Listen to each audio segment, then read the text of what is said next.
What's up, guys? Happy Wednesday. It's hump day. Hump day. Halfway through the week, getting closer and closer and closer to the festival we've been promoting for the last week and continuing to do tonight, Blue Ridge Rock Fest here in Virginia. Let's see here. Let's recap real quick. We had 434 last Thursday, and then Friday we had Semper Cerbis. Then Monday we had Below Seven. No, excuse me. Monday we had Blood Red Roses, excuse me. And then Tuesday we had Below Seven. And Below Seven is actually directly opening up for the lady I have on with me today. So you know what? Let's just get right to it and hit that intro.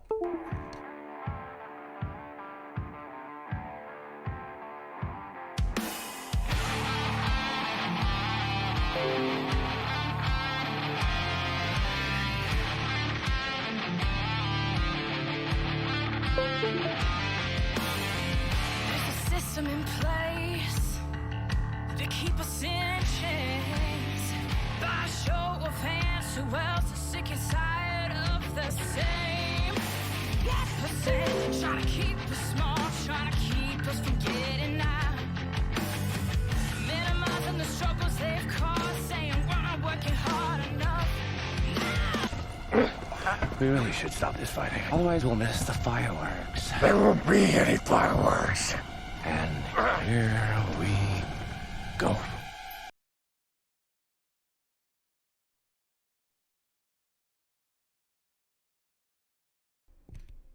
And welcome everybody to Suck It. I am the great and powerful King of Kings, Prince of all that is awesome, Derek. How are you doing today on this beautiful July 21st of the year that is 2021?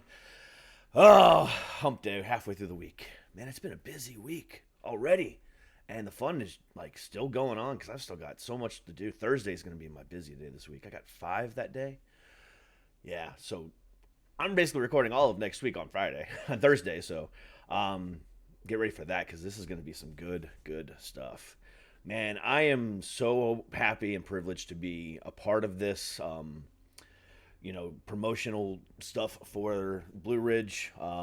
It's going to be so much fun. I can't wait to get to the show and meet all the bands I'm talking to, get backstage and take some pictures and do all that fun stuff. Because, man, this has been a fun ride. And it's only been 4 days.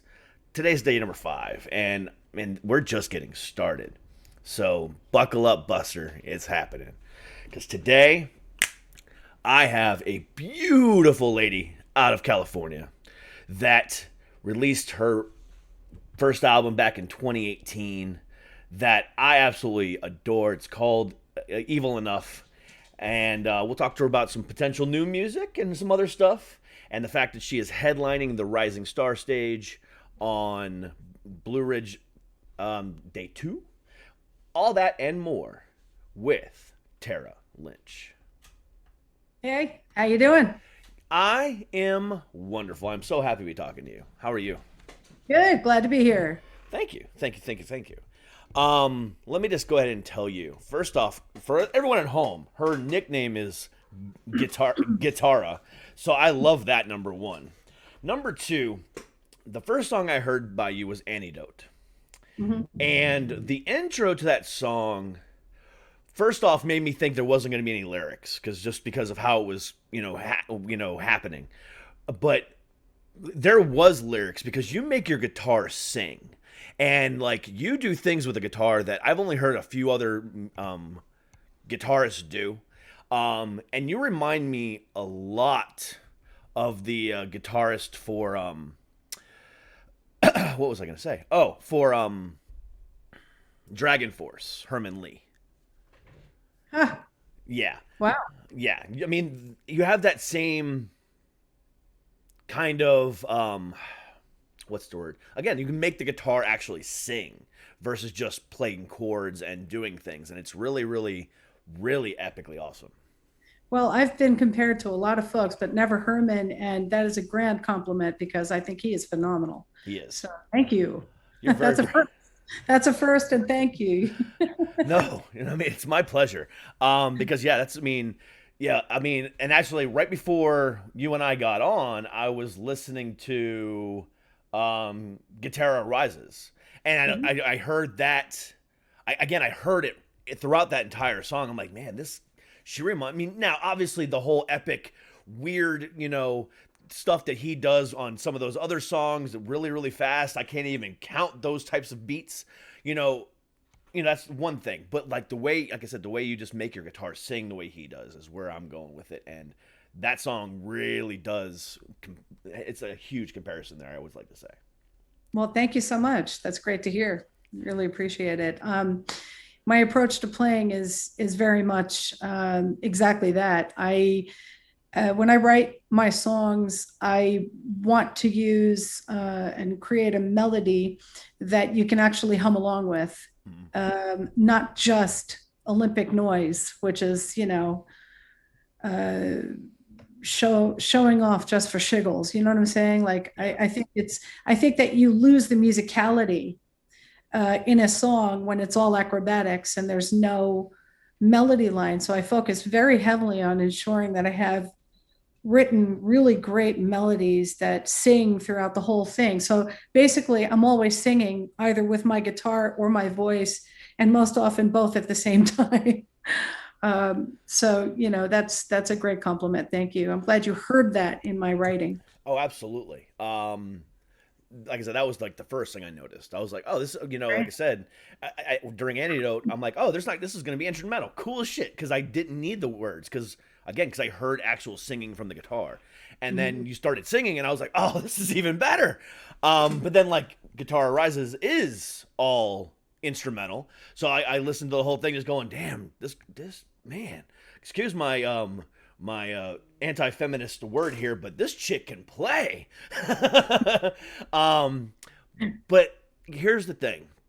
Over the last few years, have absolutely fallen in love even more with metal and rock because of the rise of female frontwomen. Whether it be someone like you, or whether it be Lizzie Hale, or Maria Brink, or Courtney LaPlante of Spirit Box, the list goes on and on and on and on. But to continue to see it happening on a daily basis, this rise of the female front woman that actually knows how to be a front woman and not just a pretty face. I'm like, that is what this industry needs, because it's still, very, very testosterone driven. But then Absolutely. When people like you come out of the woodwork, and people like, the three I just mentioned, they kind of stand back and go, okay, so let's not fuck with them. And I love that. Yeah. Well, it's funny you say that, because when I've heard myself compared, for example, I've never been compared to another female, only men. And I'd like to think that someday, maybe some of the younger girls than I am, for example, would be compared to me, or even vice versa. If they go further, obviously they're younger, so they can go further very quickly in their careers. But I have only been compared to the men. I've never heard a female comparison, not once. I don't mind that though, because up until recently, as you said, there haven't been a lot of women in the first place. Mm-hmm. So obviously, just by virtue of the fact that there haven't been a lot of women in the past, most of my heroes are, if not all of them, men. Yeah. So, and then I'm compared to my heroes, and then that's even better. So I'll take it, whether it's male, female, I really don't give a heck, just make sure there's somebody, really talented. If you're going to compare me. Yeah. Two things. Number one, this is an uncensored show, so say what the fuck you want. Number one. Number two, the problem with what I think you just mentioned is, without doing any real research, just for the average fan. Now, I'm obviously not the average fan. I have to do this for a living, so this is much different for me. But even for me, right now, to say that there's any women out there as far as guitar, being a good guitarist on the level of a Sinister Gates or a Kirk Hammett, or on that level, or even a Dimebag Darrell, I don't think there's many out there. The only one that I know that even has like a female that that has that same type of sound or similar sound, or plays as well as you. And again, I could be completely off here, but again, it's just not in the forefront. Someone like who kind of fell into obscurity, in my opinion, the former guitarist for Michael Jackson before he died, Orianthi. Yeah. She could fucking play. I don't know what happened to her. She kind of fell off the face of the planet. But Well, no, she ended up with Richie Sambora, and that's right. as a couple, obviously they started working together. Yeah. I think they released some material, and I don't know where it went from there because I forgot about that. I don't follow her. Me neither. Although I totally have mad respect for her talent, I don't Correct. follow her. But Yeah.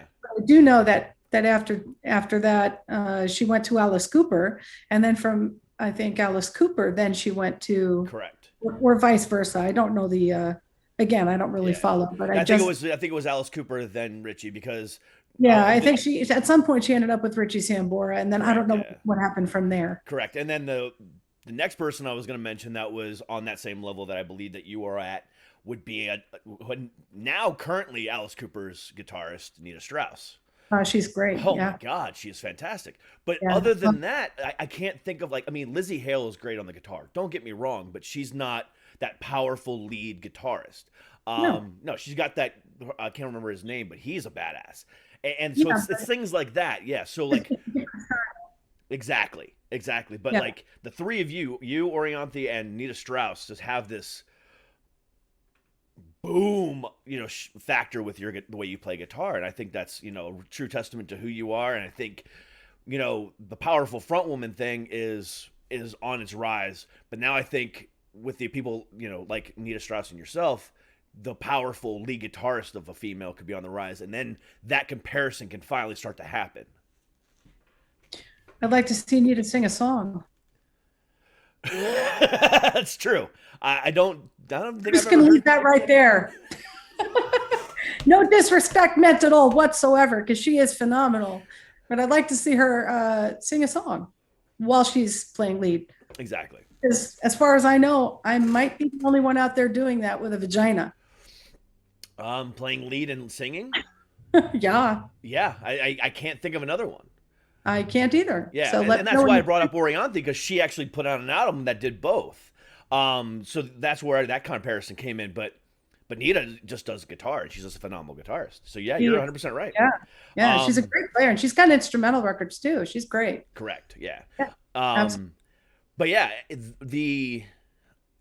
that whole thing is just amazing to me, because I'm a dad of all girls, and I'll never forget the first time I took my now almost 20-year-old. I hate saying that outside, my head. It's like, shit, I'm 40 now, and I almost have a 20-year-old. It's like, oh my God. But I digress. When she was 14 or 13, I took her to her very first concert, and it was a Hailstorm show. It was at House of Blues in Orlando. And when Lizzie came up on stage, my daughter just started bawling. And just to see the admiration that she has for someone like that is quite amazing.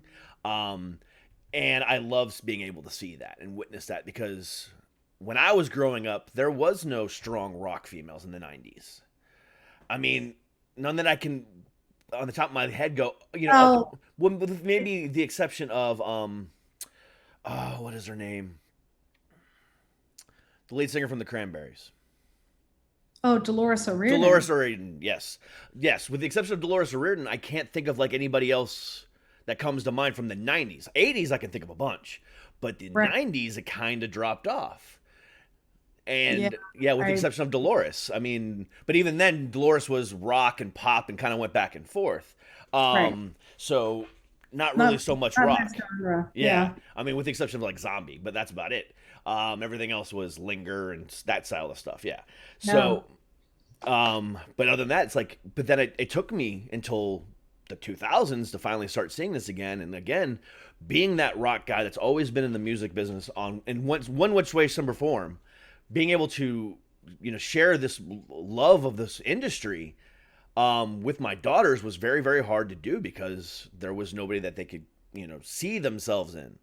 And then then Lizzie came out of obscurity, and that was that first woman that I remember. I'm sure there was others, but that I remember my daughters going, yes. But then it's been on the rise ever since. So, how do you feel, being a part of all that? I mean, it's because, even on a smaller scale or a bigger scale, whatever scale it is, let's take all that out of it. Being a part of something that is a revolution, it really is, for women in this business, it's got to be unreal. All I can say is it's about fucking time. That's all I can say. It's about fucking time. How do I feel to be a part of it?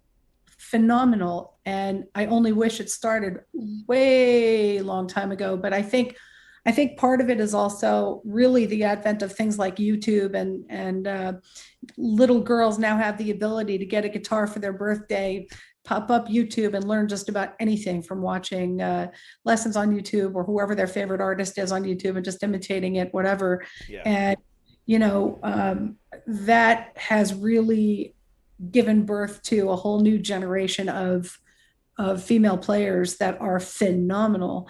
And I'd like to see them write their own music more. That's the only thing missing, is they're playing everybody else's stuff and looking very pretty doing it, and they're very, very accomplished. But, take a cue from me and write your own stuff and put it out there, because it's worth it. Don't just sit there playing everybody else's crap. You've got your own voice. You've got your own thing to say. Say it. Yeah. So Absolutely. I'd like to see that happen more. So, with that being said, listening to this album from 2018, so now 3 years ago, Yep. you seem like, without me doing any research, I mean, I already have, so I know, but the people at home don't. Without doing any research, this album comes off like a seasoned veteran. But yet, this is your first album from 2018. What have you done before that? How did you get to this point so far? Well, being a woman, I wanted to live a certain kind of life, and I wanted to experience just about everything a woman can. So I had kids and stuff like that. And so I didn't decide to go pro until way later, after my kids were grown enough and almost out of the house, So that's why my first album came so late in my life. But also, I literally didn't feel like doing it until that point. So I didn't wait. I did it when I felt like it. But as far as, getting into it is concerned, I had been asked to record on other people's records. I was doing that. And then I'm like, you know what? At this point, I just should write my own album. And I have a lot of friends in the business, and why not go ahead and see what I could do with it? And so I did. And it came out in April of 2018. And then Cargo Records released it a year later in the UK as well, when I went on tour with UFO. And it's just been fantastic ever since. And of course, Corona hit. So I haven't released my new material yet. Without the ability to tour, it's kind of like throwing it into a black hole. So I'm just waiting. Yeah, and I've talked to I don't even know how many bands in the last year that have both had kind of a take on that, throwing it into a black hole, or putting it out there, or whatever the case might be. But then some of them have said, what, the bigger bands aren't putting music out, so I'm gonna put mine out just so I can get out in front of somebody for the first time ever, and not have to worry about competing on a Tuesday or Friday with Avenged Sevenfold or Volbeat or whatever. Yep. So you chose the other route. Absolutely. I sort of operate like this. Where do I see myself at the end of this career, for example? If I see myself where I see my heroes, then I'm going to do what they do now. I gotcha. I'm only going to do it that way the whole time. And that's what I've been doing. And so far, it's worked very well for me. So I just kind of follow the leaders that were there before me and walk the same path. Yeah. And, and I completely get that. And I'm on both sides of it. It's like, I completely get it, because some of the times, when they're over the last year, they probably really haven't had a choice but not to release new music, because their label is probably sitting there going, "Hey, we're not making money off of these damn streams, that, so do not put it out now. Let's wait until we can go on tour." So I Exactly. can't really fault them for that at the same time. But then at the same time, I'm also sitting there going, so now it's going to get, this is the deep part of the conversation. Yep. um, I'm going, I use music, like me specifically, use music as my outlet for my mental health. Because as I said to you in my email, I suffer from bipolar, generalized anxiety, and PTSD. And without music, I wouldn't be here. Yep. And I'll tell you the story. The thing that kind of started this whole thing off on the show was back on November 2nd, 2018. I was going to commit suicide by driving off a cliff. Oh, God. And just as I was about to hit the accelerator, luckily I was listening to SiriusXM Octane, and a beautiful little song that was really popular at the time called Ghost by the band Badflower came on the radio. And that is an anti-suicide song. And I'm not a religious person. I don't believe in that kind of stuff. But in that moment, somebody told me no. So I didn't. And Oh. I realized right then and there that what the power of music and mental health is. And that's kind of what started this whole journey. And now, however many years later, it's like, whoa, I've taken a lot of steps with it. But over the last year, not being able to hear, new music from a lot of my favorite bands that I kind of depended on in the past kind of sucked, and I felt abandoned at the same time. But it's also allowed me to discover the other side of the coin here, with the independent artists that have said, "Fuck it, we're going to put out music anyway." And I discovered a bunch of new bands, which is kind of the whole idea where I've kind of taken my show, is the indie artist route. Not so much on the big bands, however, that will change sometime in the future. I know it will, unfortunately. Oh, not unfortunately, let me rephrase that. Fortunately, but yet I don't want to lose sight of the independent bands, because they're the one that's gotten me to the point where I'm at now. And I've loved talking to independent bands because just the passion and all this other stuff. And, so it's like, it's kind of like a two-sided of the coin. Like I get it, but I miss it, and I'm upset about it. But I'm like, no, don't worry about it, because it's like, you're a fan, but you're also work there, so you get it. So it's like one of those, yeah. My mind's been completely messed up. But again, I need music like that in my life, just because it helps. We all do. Yeah, We all do. And I got to say, it's been a really tough spot to be in, because I don't want to, hold back anything either. And I want to share. But the problem is, when you're, I put my music out on my own independent label. Okay. So I'm still doing that because I haven't received what I feel is a fair offer for a deal to sign with another record label. So I'm not doing that until I do.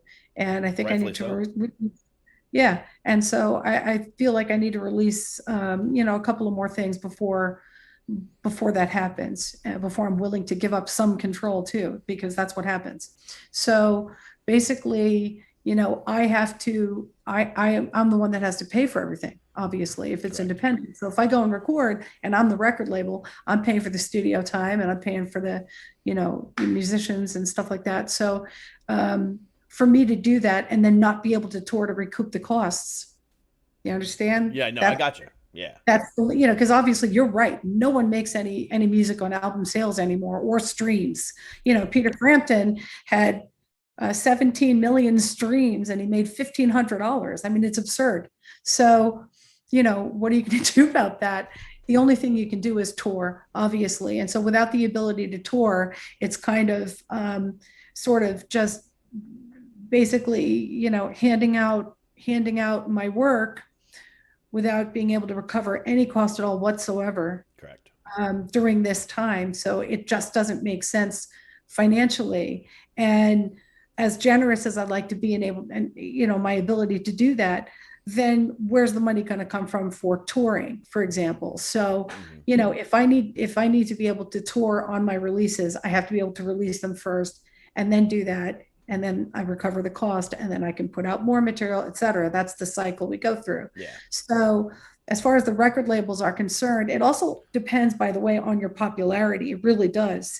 If you're a rising talent, as I'm called in this Blue Ridge Festival, and which is, absolutely true. I've got one record. Okay, there's bands with many more records out than I have, for example, and they still haven't really got far, and they're still a rising talent as well. Correct. Okay, Megadeth still opens for the Scorpions when they go playing, stadiums. I mean, they can't, they don't even headline a stadium, and it's freaking Megadeth. So my point being, if you're someone still growing an audience and you don't have an already existing audience, and you're on an independent label, and satellite radio doesn't want to touch independent labels. It's very difficult. You got to know somebody, or whatever the case is. Correct.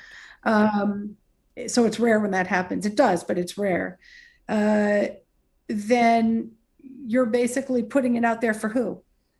Yeah, you see what I'm saying? Yeah. So if Metallica puts something out there, or if Iron Maiden puts something out there, et cetera, without touring, what they're doing is retaining the audience they already have, and maybe picking up a few new guys. Correct. I'm at a point in my career where I have my fan base, but I'm still really working and trying to grow that and pick up new fans. And by releasing new material, without being able to play it live, who's going to hear it and where? Oh yeah, You I know mean, what I'm I saying? 100% agree with you. I mean, like I said, I agree with both sides of the coin. If you want to, like I said, some of these bands, like I'm speaking, like I said, from a fan's point of view. But at the same time, the business side of me, which works in this damn, on the opposite side of the business where you come from, it's like, yeah, I get it. I can't fault anybody. It's because like I said, It's been murder too. It is. I'm It's sure. murder. I'm sitting on music that, I recorded. I went back into the studio, Vinny Appice on drums, Bjorn on bass, Brent Woods is producing. All guitars and vocals as usual. I've written the new music. We've recorded it, wrapped it up with a beautiful bow. It's mastered over by Gene Grimaldi over at Oasis. It's all wrapped up and ready to go. And I can't stand the fact that I have to sit on it and wait and wait and wait and wait until proper touring can happen. I'm not sure if I'm going to be able to add more dates on after Blue Ridge, or if I'm just going to do that show this year because of what's happening with COVID. And LA all of a sudden just, said masks indoors everywhere again. Vegas just did the same thing. Yep. The Foo Fighters had a show scheduled at the Forum that they just had to cancel or postpone or something. So all of this crap is happening, which makes the venues and the promoters really nervous. And so I can't afford to do all of the pre-production and cost involved with setting up a tour when those things can be canceled again because of this nonsense not being over with yet. Oh, absolutely. So I'm reluctant to, add any more dates this year, even though I really want to. And so my new music is going to be out in 22. I think, hopefully by then we'll have resolved a lot of this, and so. everything will be, properly open and no more bullshit. And hopefully I can release my material, have videos, singles, all of this, and then get back out there and celebrate it with all the wonderful people out there that are willing to listen. Yeah, I mean, you're 100% right. I mean, especially with the size of these festivals that are coming. I mean, was it this weekend in Wisconsin? They had Rockfest. So, I mean, now I've seen pictures. It wasn't a whole hell of a lot of people. But, like, once we get to our festival here in September, 160,000 tickets were sold for Blue Ridge. Yeah. I think like 80,000, or I could be mistaken, maybe more, for Incarceration, which is the same weekend. And then we've got countless other ones for the rest of the year. With the amount of people that are going to be at these things, is it going to cause, I hate saying this word, the super spreader events, but at the same time, are they going to walk out of it going, maybe we're in the clear? So it's kind of a catch-22. It's like, let's just do it and see how it goes, because we need music back in our lives. Absolutely. At this point, it's party at your own risk. I mean, It is. those of us that chose to get vaccinated got vaccinated, and myself included. I'm a major supporter of getting vaccinated, but look, I don't know everybody's personal individual situation, and some people are reluctant for some reason, and they're ending up in the hospitals. And Yep. I know quite a few individuals that have been vaccinated fully, got COVID, tested positive, but they don't have any symptoms worth a damn. They're not in the hospital. They're not dying. It's all over the They're place. Yeah. got, basically what feels like a cold, and they're already over it and back to work, and everything is fine. So, and that's, by the way, with all of the vaccinations. I've heard this with all of them. Johnson, Moderna, and Pfizer. So, you can still get it and you can still carry it. That's been proven. So it's the problem is the people that aren't vaccinated being really susceptible to what happened before, which is hospitalization and death. So, those numbers are climbing again, and I don't know what the hell's going to happen in our business again. Yeah. Just, it seemed like it was over with and we were heading back toward normal, and then boom. So I don't know what to think. Me And neither. all I can say is I hope that, everything resumes at least by 2022, for goodness sake. And or the fall of this year when this festival is happening, Yeah. we'll see. Yeah. Because I mean, it's selfishly, and I'm sure for you as well. I mean, getting back in front of the crowd is all you want to do. For me, getting in front of you face to face, putting a microphone in your face, actually, having a conversation face to face is what I want to do. And then at the same time, I want to get out there with my brothers and sisters and in middle of a freaking giant field of hot and sweaty and dirty people listening to the music that we all came there to enjoy, which is rock and metal. So, it's kind of a two-sided, again, it's two sides of the same hat. It's, you want to be out there performing. I want to be out there watching that perform. But then for me, I want to go back there and be like, how was that? I don't ask stupid, cheesy questions like that, but you get my point. So, yeah, I mean, I definitely understand it. But, like, again, as the music fan, not only do we have, like, me and my girlfriend, not only have Blue Ridge tickets, we have also got tickets to go back to Baltimore and see Ice Nine Kills in November, and then we're also going to go see Hailstorm and Evanescence, and then we've also got tickets to go see Slipknot. We went all out and just bought ticket after ticket after ticket after ticket, and we went crazy with it. So we're hoping that we get to go do all those things as well. So it's like, yeah. So yeah, it's been a rough road for us all, those of us that make the music, and everybody that listens to it, which is also myself included. So yeah, it's just been a rough road, and all I can hope is that we get back to things. The people I feel the worst for are all of the people in my business that work behind the scenes, and that are hired guns and live show to show. And that's all they do. They haven't been able to play any shows. So the sound guy, who is he doing sound for? Right? Yep. The lighting guy, the sound guy, techs, it's horrible what's been going on. And it's all over the world. It's not just here in the US, it's everywhere. And, I've got people that I tour with in Germany. I've got people that work for me in the UK. And it's like, I hate that there's nothing, for these guys to do, and it's a nightmare, Yeah, those are the ones that have. Deal with that. Yeah, those are the ones, unfortunately, that have had to go get regular jobs during this time period, unless they've hooked up with they work directly for Metallica, so Metallica's still paying them, but but that's few and far between. Yeah. So it's like. You're right. I do feel bad for them, but at the same time, I feel bad for the up and comers like yourself that were just getting their career started and then got completely, some of them were just starting to make money and like we can finally quit our day jobs, and then all of a sudden we can't quit our day jobs. Yeah, really sucks is it kills me when I hear 2018 for my album, because I was touring between releasing the album and COVID.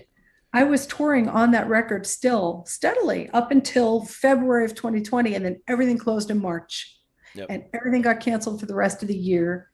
And then 2020 goes by, and here's 2021 and we can't release anything yet because things are still not normal yet. And the first thing I can do to get out there and continue my Evil Enough tour is in September, which is insane, of 2021, which is insane to me. Obviously, if COVID didn't happen in 2020, I was going to release my new material, continue touring, and then I would have the next tour in 2021 on that new material. For example, I would have finished up the Evil Enough run and then released and gone on the next run. And so we lost so much time, Yeah. And I mean, it's insane that I don't have my next album out there and I'm touring on that yet because of what happened with COVID. Yeah. It sucks. So speaking of, not playing and continuing this tour from, 2019, 2020 into this year and only in September, being on the complete opposite polar end of the coast from, we are at over here in Virginia, how did you find out about Blue Ridge and what made you want to come over to our lovely mountainous area? I honestly can't remember how it came to my attention, but somehow it did. And I just, spoke with those guys and they took a look what I do. And there's a certain amount of people that want to see me play there. And so that's all that happened. I mean, gosh, and again, I was supposed to play last year and then the festival got postponed to this year. So again, that was on the heels of Evil Enough, and I was out touring on that record, and I was supposed to play that September. So Gotcha. it got okay. So you were supposed to play last year at Blue Ridge. Yes, I was. Okay. I was booked to play. Absolutely. I was booked to play last year. And so I'm just, moved into this year now because it was canceled. Yeah. Due to COVID. Yeah. See, I didn't know that you were booked for last year. Okay. Oh, yes, I was. Yeah. So that's why I can't remember. That's why I can't remember. Yeah. The booking happened a couple of years ago, and I'm just told, oh, you're doing this. I'm like, oh, okay, great. Yeah. And I mean, gosh, I could tell, well, but I'm sure glad to be there anyway. I'm glad it's finally happened. Yeah, I mean, I've talked to a couple of bands that are here local to me here in Virginia. One of them just got an email out of nowhere. They're like, is this even real? And then the other one's like, hey, maybe we should submit our music. So I just like to hear how people got involved. But yeah, if you don't, that's fine. I get that. But yeah, I mean, the great thing about, and I've talked about this before with the other bands, the great thing about that is, like we mentioned, the other festivals that are happening the same weekend, Incarceration and so this other stuff. Yeah. And those are the Danny Wimmer Presents, the DWP events. But the amount of artists that are playing their stuff is mainly the bigger bands, very few of the rising talents. But then you look at this card, 180 some odd bands over the course of 4 days. And, one of the reasons I wanted to be a part of this so badly is because, again, I'm the independent music guy. I love talking to indie guys. And to see that amount of, rising talents and indie acts booked on this card is astonishing to me, because that was one thing that I was worried about going into this year was, like I said, a lot of independent bands did release new music, and were they going to be forgotten about this year when the festival started? And Blue Ridge went above and beyond and made sure that didn't happen. Yeah, absolutely. And, I love that it's fan driven, and they really have been a fantastic organization. And I look forward to, meeting these people that I've been communicating with in person in September, because they're just fantastic. And I love that it just reaches out everywhere, because I mean, they've posted everything. And then I have fans that have posted like, yay, I'm coming in from Tennessee, I'm coming in from Florida, I'm coming in from Pennsylvania, I'm coming in from, all these places. And I'm like, so excited. I mean, it's I think a fantastic festival. They've done a beautiful job, because the festival a couple of years back, I don't think had as many bands, but I think they're trying to make up for lost time and give a lot of people an opportunity to get out there and play their music. I just think it's a wonderful event. Yeah, I think They've been very the first year was like either 2018 or 2017, and over the course of the last few years, with the exception of last year, this it's grown into this huge, massive thing. And I remember the first year it came out. I mean, I was obviously living here, and I just moved up here because I only moved here in 2016 from Florida. I was like, maybe maybe I'll go to this, and I ended up didn't go because it didn't seem that luscious. There wasn't the amount of bands I was wanting to be. I regret not going now, but now it's like, ooh, wow, this is insane.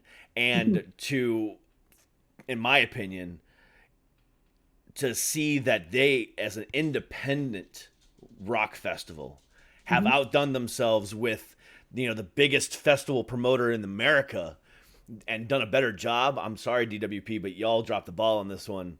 I am sorry. I know you got your exclusive Mudvayne, and I know you got Slipknot playing Incarceration, and I know you got Metallica playing Aftershock, but this is kind of bigger than that, and I just want I'm so stoked to be a part of it. Yeah, you and me both. Yeah, it's gonna be an amazing 4 days. Me and my girlfriend heading there on that Wednesday, the night before, to get our camping spot and get set up. So we're gonna be there from Wednesday to Monday morning. Oh my god, I haven't camped, since I was in like middle school when I was still a Boy Scout. So, and that was like 1 or 2 days. Now it's like I'm camping for like 5 days, and I don't know if I'm gonna survive. All I can say is good luck to you, because we roll in, we do the show, and I am hoping we roll out to another show. There are a couple of things up in the air that I can't discuss yet that I may do right before and then after. So I'm waiting to hear back from management, I guess. Yeah. On those things, and I'm sure I'm just gonna have to just be there the one day that I'm playing and then go. Yeah. I don't think I'll be camping. Yeah, it's gonna be hell. Definitely not doing And then plus, now that I'm making all these new acquaintances and friends in the business with all the new bands I've been talking to, and however many more I'm going to be talking to over the next month or so promoting this show, it's like, man, I'm gonna have so many people at my tent and hanging out and partying. It's gonna be a fucking banger. Absolutely. Yeah, my girlfriend keeps saying to me, "Are we gonna be working the entire time, or are we gonna have some fun?" I'm like, "Yes, we're gonna do both." Because she's a photographer, so she does some stuff for me, but she also has her own boudoir company that she runs. So she, like, photography is her life. So it's like, okay, that's perfect, because videography and talking to people are mine. That works out perfectly for us.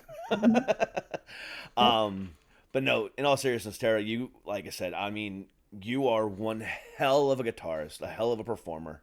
Thank you. And that Herman Lee thing is definitely true. I'm just a nobody. I'm just a little cog in the machine of music, but it's it means something to me to say that, because Dragon Force is one of the premier. They're not one of my favorite bands at all, but their sound is absolutely premier, top notch. Nobody can touch them. And for me to say, holy shit, that is Herman Lee reincarnated, is a huge thing. So but yeah, definitely. And I cannot wait to see you perform. You are one of the acts. I mean, obviously I'm looking forward to all of them, but you are one of the ones that I'm really looking forward to the most. Just because, again, you are a powerful woman, and one of those, people that I would say, I would love to tell my girl, my daughters, to say that is someone to look up to and aspire to be. Because you've done it right. You did the mother thing. Now you're doing the music thing, and now you're like, I'm going to do things my way, and that is such a healthy perspective on life, and that is such an admirable thing, and you definitely are a role model. Oh, thank you. Yeah, no regrets. I did, and I'm still doing life sort of the way I want to, and so I just wanted to make sure I had all the experiences, because I was playing guitar since I was a kid, so I could always do it. And I always knew whenever I decided to do it, it would probably fly. Yeah. So I had no doubt about that. And if you do, don't go into the business, Yeah. So I never had any doubt that it wouldn't take. And I figured whenever I get around to doing it, I'll do it. But it was important to me to have kids, and they were planned for and had and grown up, and they're fantastic young men now. And so Nothing wrong with that. here I am having time for me again, basically. Yep, doing it your way, and that's So the best way to do it. Guitar is in the forefront again. That's right. Yeah. But again, Tara, I cannot wait to see you perform. I'm so looking forward to it. And I would love to be able to chat with you before you head out, talk to you one-on-one, face-to-face, because, again, you are a badass, and I really, really do appreciate you taking time out of your day to talk to me. Thank you. Much appreciated. Absolutely. Great to be here. Again, guys, Tara is headlining the Rising Star stage on day 2, September 10th of Blue Ridge Rock Festival here in Virginia, down in Danville. The very southern border, right near Greensboro, North Carolina, in the mountains. If you have your tickets, great. Make sure you go and check her out. If you don't, sorry, you're shit out of luck. Damn thing's sold out. You might have to scalp them or go somewhere else and, find some good tickets for it. But either way, if you're not going to the show, you're missing out. Trust me when I say that. So, tomorrow, we have another band playing day 2, I think it is, Southbound Beretta. So check that out. But again, until tomorrow, thank you guys so very much. Again, check this wonderful woman out at all the links down below. And we will see you guys tomorrow. Stay happy, stay healthy, and as always, stay heavy. See you guys later. Peace.